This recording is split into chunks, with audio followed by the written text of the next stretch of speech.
Eu sou um cirurgião e dou aulas há algum tempo.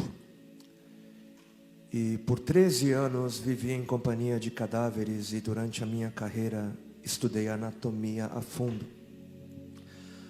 Posso, portanto, escrever sem presunção a respeito de morte como aquela. Jesus entrou em agonia no Getsemane e seu suor tornou-se como gotas de sangue a escorrer pela terra. O único evangelista que relata o fato é um médico, Lucas, e o faz com a precisão de um clínico. O suar sangue ou hematidrose é um fenômeno raríssimo. É produzido em condições excepcionais. E para provocá-lo é necessário uma fraqueza física, acompanhada de um abatimento moral violento, causado por uma profunda emoção, por um grande medo. O terror, o susto, a angústia terrível de sentir-se carregando todos os pecados dos homens devem ter esmagado Jesus. Tal tensão extrema produz o rompimento das finíssimas veias capilares que estão sob as glândulas sudoríparas, e o sangue se mistura ao suor e se concentra sobre a pele, escorrendo então por todo o corpo até a terra. O terror, o susto, a angústia terrível de sentir-se carregando todos os pecados dos homens devem ter esmagado Jesus. Conhecemos a farsa do processo preparado pelos líderes religiosos, o envio de Jesus a Pilatos e o desempate entre Herodes e Pilatos. Pilatos teve que ceder e então ordenou a flagelação, o chicoteamento de Jesus. Os soldados despojam Jesus, tiram a roupa de Jesus e o prendem pelo pulso a uma coluna do pátio. A flagelação se efetua com tiras de couro múltiplas, sobre as quais são fixadas bolinhas de chumbo e pequenos ossos. Os carrascos devem ter sido 2, um de cada lado e de diferente estatura, e golpeiam com chibatadas a pele já alterada por milhões de microscópicas hemorragias do suor de sangue. A pele se dilacera e se rompe, o sangue espirra. A cada golpe Jesus reage em um sobressalto de dor. As forças se esvaem, um suor frio lhe impregna a fronte, a cabeça gira em uma vertigem de náusea, calafrios lhe correm ao longo das costas. Se não estivesse preso no alto pelos pulsos, cairia em uma poça de sangue. Depois o escárnio da coroação, com longos espinhos mais duros que os de acácia. Os algozes entrelaçam uma espécie de capacete e o aplicam sobre a cabeça de Jesus. Os espinhos penetram no couro cabeludo, fazendo-o sangrar, e os cirurgiões sabem o quanto sangra o couro cabeludo. Pilatos, depois de ter mostrado aquele homem dilacerado à multidão feroz, o entrega para ser crucificado. Colocam sobre os ombros de Jesus o grande braço horizontal da cruz, que pesa uns 50 quilos. A estaca vertical já está plantada sobre o Calvário. Jesus caminha com os pés descalços pelas ruas de terreno irregular, cheia de pedregulhos. Os soldados o puxam com as cordas. O percurso é de cerca de 600 metros. Jesus, fatigado, arrasta um pé após o outro, frequentemente cai sobre os joelhos e os seus ombros estão cobertos de chagas, de ferimentos. Quando ele cai por terra, a viga lhe escapa, escorrega e lhe esfola o dorso. Sobre o Calvário tem início a crucificação. Os carrascos despojam o condenado, tiram a roupa do condenado, mas a sua túnica está colada nas chagas, nos ferimentos, e tirá-la produz dor atroz. Quem já tirou uma atadura de gaze de uma grande ferida percebe do que se trata. Cada fio do tecido adere, cola a carne viva, e ao levarem a túnica se laceram as terminações nervosas postas em descoberto pelas chagas. Os carrascos dão um puxão violento e há um risco de toda aquela dor provocar uma síncope. mas ainda não é o fim. O sangue volta a escorrer. Jesus é deitado de costas. As suas chagas se incrustam de pequenos elementos. Depositam-no sobre o braço horizontal da cruz. Os algozes tomam as medidas. Com uma broca é feito um furo na madeira para facilitar a penetração dos pregos. Os carrascos pegam um longo prego pontudo e quadrado, apoiam-no sobre o pulso de Jesus e com um golpe certeiro de martelo o plantam e o rebatem sobre a madeira. Jesus deve ter contraído o rosto assustadoramente. O nervo mediano foi lesado. Pode-se imaginar aquilo que Jesus deve ter provado: uma dor lancinante, agudíssima, que se difundiu pelos dedos e espalhou-se pelos ombros, atingindo o cérebro. A dor mais insuportável que um homem pode provar, ou seja, aquela produzida pela lesão dos grandes troncos nervosos, que provoca uma síncope e faz perder a consciência. Mas em Jesus não. O nervo é destruído só em parte, e a lesão do tronco nervoso permanece em contato com o prego. E quando o corpo for suspenso na cruz, o nervo se esticará fortemente como uma corda de violino esticada, e a cada solavanco, a cada movimento, vibrará, despertando dores dilacerantes. Elevam a Jesus. Os ombros da vítima esfregam dolorosamente sobre a madeira áspera. As pontas cortantes da grande coroa de espinhos penetram o crânio. A cabeça de Jesus inclina-se para a frente, uma vez que o diâmetro da coroa o impede de apoiar-se na madeira. Cada vez que o mártir levanta a cabeça, recomeçam pontadas agudas de dor. Pregam-lhe os pés. Ao meio-dia, Jesus tem sede. Não bebeu desde a tarde anterior e estava desidratado pela perda de tanto sangue. Seu corpo é uma máscara de sangue. A boca está semiaberta e o lábio inferior começa a pender. A garganta seca lhe queima, mas ele não pode engolir, tem sede.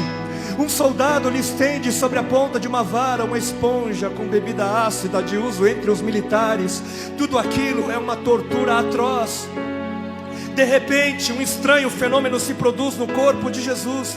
Os músculos dos braços se enrijecem em uma contração que vai se acentuando. Os bíceps esticados e levantados, os dedos se curvando.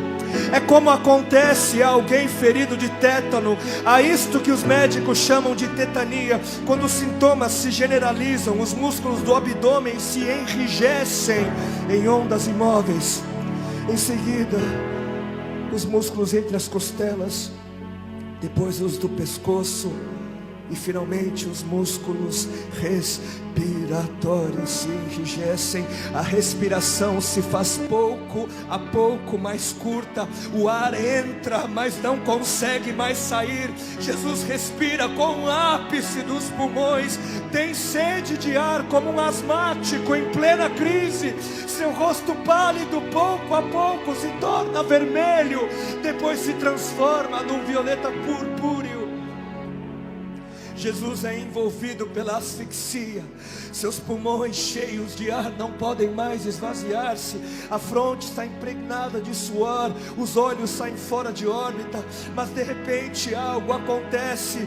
De repente algo acontece. Lentamente, com um esforço sobre-humano, Jesus toma um ponto de apoio sobre o prego dos pés. Ele esforça-se a pequenos golpes. Se eleva, aliviando a tração dos braços. Os músculos do tórax se distendem. A respiração torna-se mais ampla e profunda. Os pulmões se esvaziam e o rosto recupera a palidez inicial. Mas por quê? Por que este esforço? Por quê? Porque Jesus quer bradar: Pai, perdoa-lhes porque não sabem o que fazem. E logo em seguida o corpo de Jesus começa a afrouxar-se de novo, e a asfixia recomeça. Foram transmitidas 7 frases pronunciadas por ele na cruz, e cada vez que quer falar, ele deverá elevar-se, tendo como apoio o prego dos pés. Inimaginável. Atraídas pelo sangue que ainda escorre e pelo coagulado, enxames de moscas unem ao redor do seu corpo, mas ele não pode enxotá-las. Pouco depois o céu escurece, o sol se esconde, de repente a temperatura diminui, logo serão 3 da tarde, e depois de uma tortura que dura horas e horas, todas as suas dores, toda a sua sede, todas as cãibras, toda a asfixia, todo o latejar dos nervos medianos lhe arrancam um lamento: Deus meu, por que me desamparaste?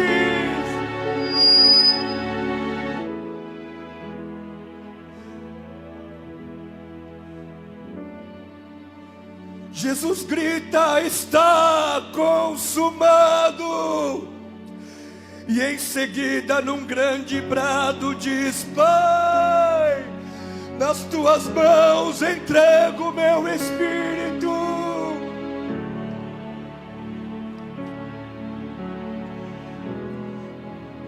E morreu no meu lugar e no seu. Por que Jesus morreu na cruz? Por quê? Jesus morreu na cruz para que todo sofrimento pudesse ter fim. E essa é a última coisa que nós precisamos saber. Nós precisamos saber que tudo isso, toda dor, todo choro, todo sofrimento um dia vai acabar. Graças ao sofrimento de Deus, todo choro, todo lamento deixará de existir.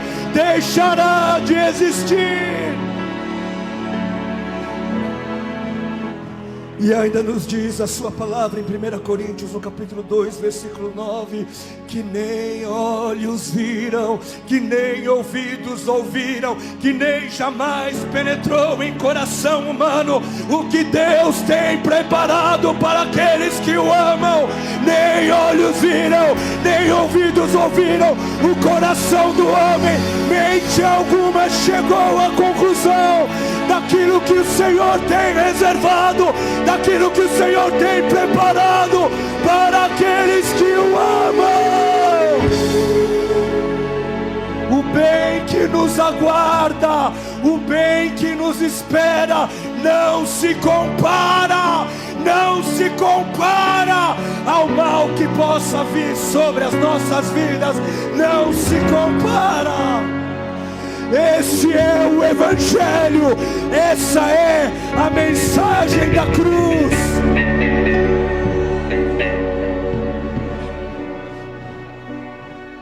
E sim, Jesus, o Senhor, Ele disse: no mundo passareis por aflições. Sim, o Senhor disse isso, mas o Senhor não parou por aí. Ele não parou por aí. Ele disse: no mundo passareis por aflições, mas tem de bom ânimo. Eu venci o mundo. Se me basta tua graça, me basta. Sua graça me basta. Sim, tua graça me